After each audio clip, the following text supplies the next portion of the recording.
सौंदर्य में, हे रूप गर्विता, हे स्वप्न सुंदरी, तुम्हारे सौंदर्य के सम्मोहन में हम तो ये भी भूल गए कि हम यहाँ युद्ध करने आए हैं। इससे पूर्व विधाता ने तुम जैसी सौंदर्य पूर्ण सृष्टि तो की ही नहीं होगी। अब भविष्य में भी क्या करेगा? सृष्टि का संपूर्ण सौंदर्य तो तुम्हारी रचना में ही समाप्त हो गया। तुम्हारी रचना करने के पश्चात सौंदर्य के नाम पर विधाता के पास अब शेष बचा ही क्या होगा? तुम्हारा एक एक अंग अर्थात अंग प्रत्यंग विधाता ने यत्न और परिश्रम से रचा है। तुम्हें बनाकर यदि विधाता अपनी रचना पर गर्व भी करे तो उसका गर्व कौन खंडित कर सकता है? तुम यहाँ मेरे रूप का वर्णन करने आए हो अथवा मुझे युद्ध में पराजित करने? पहले तुम्हारे रूप सौंदर्य से हुई पराजय से तो उभर ले, फिर युद्ध की जय पराजय पर विचार करेंगे। ऐसी सर्वश्रेष्ठ सुंदरी से युद्ध करना कौन चाहेगा? तुम्हारे भीतर दो विरोधी गुण एक साथ कैसे समा गए सुंदरी? सौंदर्य और युद्ध की तत्परता। तुम जैसी कोमलांगी, सुमधुरा, लावण्य में युद्ध करे? ना ना ना ना ना। युद्ध नहीं करोगे तो मुझे प्राप्त कैसे करोगे? सुंदरी, हमने तुम्हारे विषय में अब तक जितना सुना वो बहुत ही कम था। सुनाने वालों के पास सुनाने की गुण शैली, वाणी और भाषा थी ही नहीं। सुंदरी, तुम जैसी परम सुंदरी से युद्ध करना अपने पौरुष का अपमान करना होगा। तुम्हें तो बिना युद्ध किए स्वयं को हमें समर्पित कर देना चाहिए। हमारा सारा बल वैभव तुम्हारे चरणों में समर्पित है सुंदरी। फिर युद्ध की क्या आवश्यकता है? और मेरी प्रतिज्ञा का क्या होगा? प्रतिज्ञा? कैसी प्रतिज्ञा? तुम्हारे सेवकों ने तुम्हें बताया नहीं कि मैं प्रतिज्ञा कर चुकी हूँ कि मैं उसी पुरुष से विवाह करूंगी जो युद्ध में मुझ पर विजय प्राप्त कर लेगा। प्रतिज्ञा? तुम्हारी प्रतिज्ञा? सुंदरी, प्रतिज्ञा पुरुष से पूर्ण पुरुष ही क्या करते हैं? तुम जैसी कोमलांगी सुंदरी को प्रतिज्ञा करना शोभा नहीं देता। कोमलांगी प्रतिज्ञा करे तो उसकी कोमलता नष्ट हो जाती है।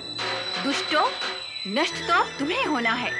मुझसे युद्ध करो, अन्यथा मैं तुम्हें समाप्त कर दूं, समाप्त कर दूं, समाप्त कर दूं, समाप्त कर दूं, समाप्त कर दूं। भैया शुंभ, अब तो हमें इस अभिमानिनी को अपनी शक्ति का परिचय देना ही होगा। मैं इसी समय इसे युद्ध में पराजित करके आपके चरणों में समर्पित कर दूंगा।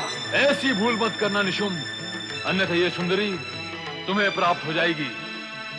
जो इसे पराजित करेगा ये उसी की होगी। किंतु तुमने रक्त बीज का आह्वान करने से पूर्व मुझसे कहा था कि कालिका के समाप्त होते ही कौशिकी मेरी हो जाएगी। क्यों, याद आया? हाँ भैया शुंभ, हाँ।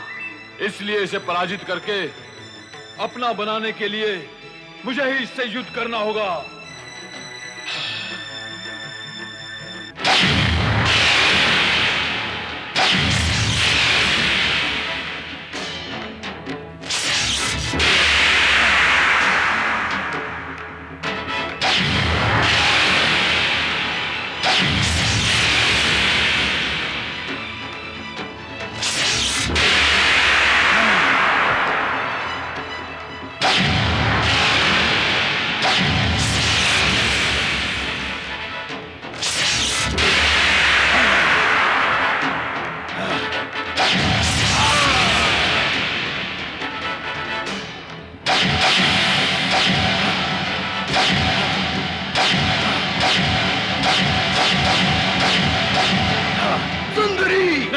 नहीं, इस सुंदरी पर हमारे अतिरिक्त अन्य कोई प्रहार नहीं करेगा।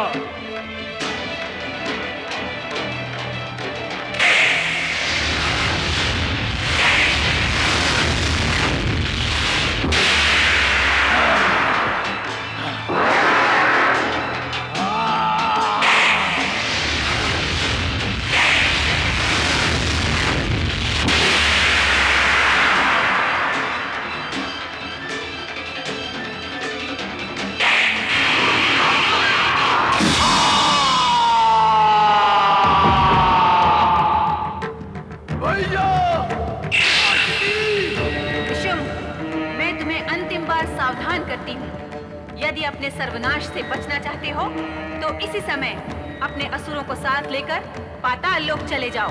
नहीं सुंदरी, नहीं। अपने भैया शुंभ का प्रतिशोध लिए बिना और तुझ पर विजय पाए बिना अब लौट जाना संभव कैसे होगा?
पुत्री कौशिकी, तुमने अपने पिता के पराक्रमी रूप की गरिमा बढ़ाई है और अपनी माता के शक्ति रूप को भी सार्थक किया है।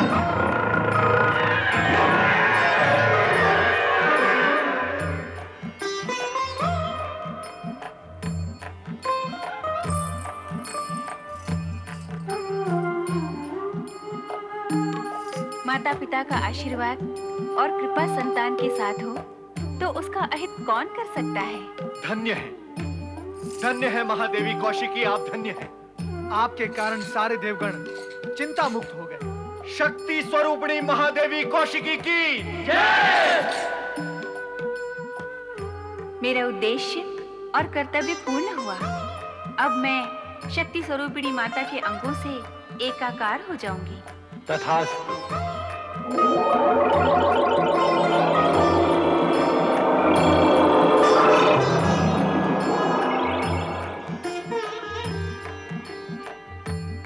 त्रिलोकीनाथ भगवान भोलेनाथ की जय।